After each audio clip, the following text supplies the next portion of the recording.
39 past the hour. Welcome back, everyone. Joining us this morning, we have Sally Cyril and Tina Hiranen. Thank you, ladies, for joining us today. Now, Sally, I'm going to start with you. UK Pink Power. What's the history behind your group? Well, it started about 10 years ago or so with a group of very strong women in the Gwyn area, about 8 of them, and they were raising money for the Avon Walk for the Cure in Chicago. Yeah. And their lives evolved, and they all started having babies and whatnot, and they were knew that they couldn't keep it going, so they were going to let it go.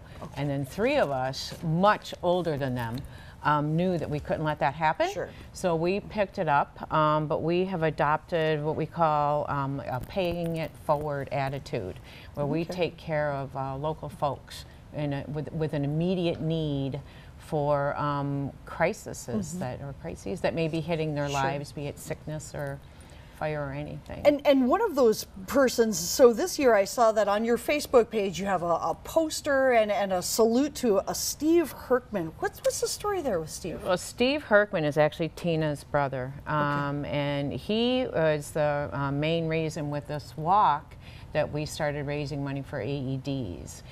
Steve had a lot of heart issues, and he ended up getting a heart transplant. But in the course of everything that he went through, Tina became very educated with these AEDs, and she went to the experts, and she found out how big of a need that there was for these units. And these are life-saving units. Tina, tell us a little bit more about what you found out about the need for AEDs in the area.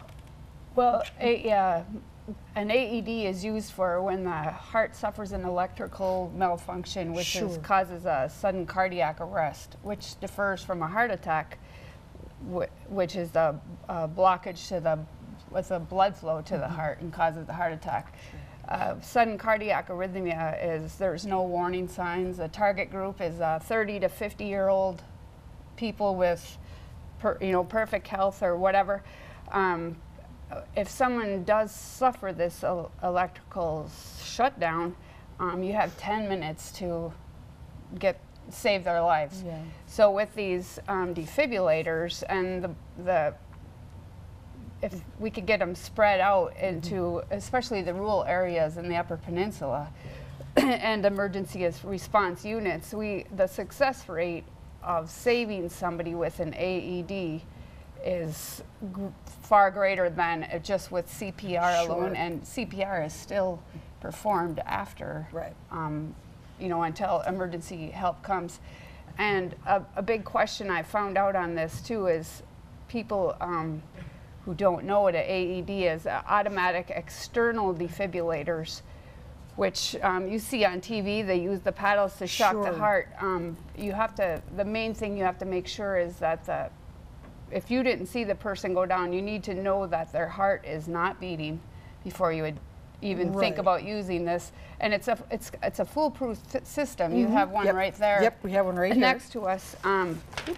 There's a you put it on the people. The directions are right on there. It will tell you if you need to shock the person or not. It'll tell you to stand by. It's basically foolproof. And I have a lot of questions have been raised, like, people are, well, we don't want to use that because we're afraid of the liability. Right. Well, so I'm not sure on the date, but several years ago there became a law that is called the Good Samaritan Law, and anybody who uses this is protected by the Good Samaritan Law. I can encourage enough of the people to, if you have access to this, just get a little rundown on how to use it, and even if you didn't, take it and hit it with your best shot, because you're the only shot that person has. So like you were saying, especially in rural areas, this is it. That sometimes it's their first and last defense to save a life. So they're very important things. Now you've got a special walk that's coming up to raise money to buy these, because they're not cheap. They're pretty pricey. So what's going on with the walk? We've raised enough so far to purchase 25 AEDs in 2 years. Our goal this year is hopefully to raise enough money for 20 of them. Sean is promising a nice day on Saturday, so a lot of, even though they're we don't want to be fair weather walkers. A lot of them are, even though, you know, if the heart knows no weather. But anyway, we encourage you to come out and, you know, the life that we save could be your own or someone very close to you. Sure. Incredible. Now, can they still sign up on the Facebook page if they want to get involved and get sponsors? Can they still sign up? Sure. Yeah. Okay. Yeah. We take. They can sign up at any point. We start registration at 8 o'clock Saturday morning at the Up North Lodge, and we leave Tall Timbers by 9. Okay. And then we take that 17-mile trek down to the Knotty Pine in Arnold. By the way, we have all kinds of pit stops along the way. Okay. We have all kinds of support vehicles. Nice. So if somebody doesn't feel that they can make it, the full 17 miles, we will get them back. Wonderful. And we do, people are out there getting pledges. That's how we raise the money. Okay. And anybody raising $100 gets a fabulous t-shirt. They're awesome. Very cool. Incredible. Yeah. Ladies, I want to thank you so much for letting us know more about the efforts that you and your group are doing to get these life-saving devices in the hands of people that do need them. Well, thank you for helping us to do this. Thank you. Glad for having us. Thank you. All right. Well, I'll tell you what. So be sure to check out their Facebook page and get more. In the meantime, time now we're going to head back to Ashley Kirkland next. She's going to tell us a little bit more about what the Yooper Goddess is cooking up with that meatloaf.